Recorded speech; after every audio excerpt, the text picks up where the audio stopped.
हाल ही में एक तेलुगु फिल्म कन्नप्पा ने दर्शकों का ध्यान खींच लिया, जिसमें शिव जी का एक ऐसी अनोखी भक्ति की कहानी दिखाई गई है जिसने अपने प्रेम में भगवान शिव को मांस तक चढ़ा दिया।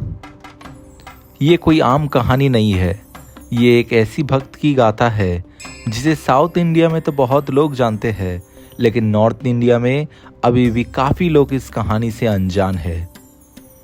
इस कहानी के नायक है कन्नप्पा नायानन, भगवान शिव के उन महान भक्तों में से एक जिनकी भक्ति को रावण से भी ज़्यादा महान माना गया है।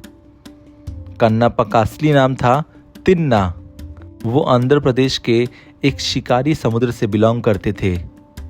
एक दिन वो जंगल में शिकार करते हुए भटक गए और पहुंच गए श्रीकालाहस्ती के एक घने जंगल में, जहाँ एक पुराना एकांत शिव मंदिर था।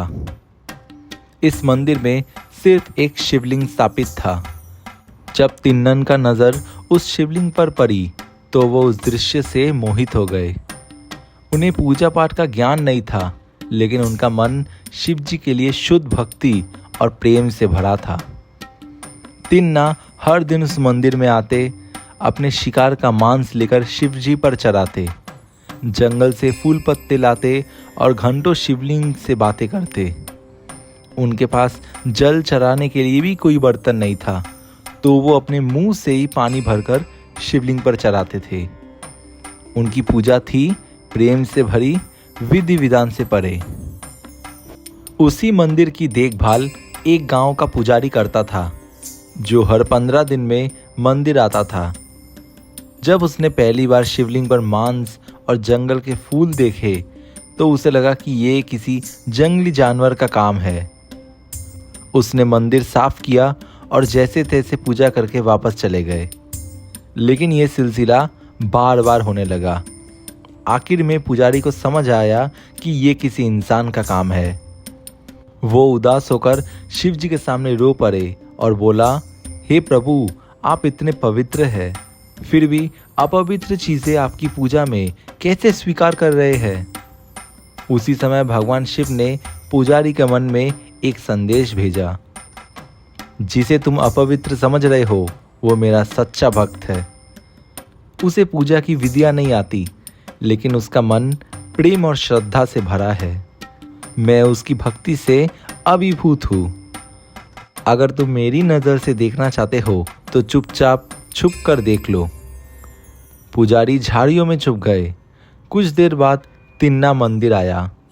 हमेशा की जैसे उसने अपने मुंह में पानी भरकर शिवलिंग को नहलाया, मांस चढ़ाई और फिर भक्ति भावना से पूजा करने लगे। तभी उसने देखा कि शिवलिंग की बाईं आंख से खून बह रहा है। तिन्ना घबरा गए। उसने जड़ी बूटियां लगाई, लेकिन खून नहीं रुका। फिर उसने बिना किसी झिझक के अपनी बाईं आंख निकालकर शिवलिंग पर चढ़ा दी। खून रुक गया और वो खुश हो गया, लेकिन अगले ही पल शिवलिंग की दूसरी आंख से भी खून बहने लगा। अब तिन्ना जानता था कि एक और आंख चढ़ानी पड़ेगी। बिना सोचे समझे उसने अपनी दूसरी आंख भी निकाल दी। अब उसे कुछ नहीं दिख रहा था, इसलिए उसने अपने पैर शिवलिंग पर रखे ताकि दूसरी आंख की जगह खोज सके, और उसी पल भगवान शिव प्रकट हो गए। उन्होंने तिन्ना को अपने गले लगा लिया, उसकी आंखें वापस कर दी और कहा, ऐसी भक्ति तो बड़े बड़े तपस्वियों में भी मुश्किल से मिलती है। शिव जी ने उसे आशीर्वाद दिया और एक नया नाम दिया, कन्नप्पा। तमिल में कन का मतलब होता है आँख। बाद में भगवान शिव ने उन्हें शैव परंपरा के 63 नयानार संतों में शामिल किया। आज कन्नप्पा की पूजा साउथ इंडिया में बड़े प्रेम और श्रद्धा से की जाती है। श्रीकालाहस्ती में उनके नाम का एक प्रसिद्ध मंदिर भी स्थित है, जहां हर साल हजारों भक्त उनकी भक्ति को नमन करने आते हैं। कन्नप्पा की कहानी हमें ये सिखाती है कि भगवान को पूजा की रीतियाँ या शब्दों से नहीं, बल्कि सच्चे प्रेम और समर्पण से प्रसन्न किया जा सकता है। भक्ति अगर दिल से हो तो भगवान खुद प्रकट होकर उसे स्वीकार करते हैं। ऐसी और कहानियाँ सुनने के लिए चैनल को सब्सक्राइब कर ले।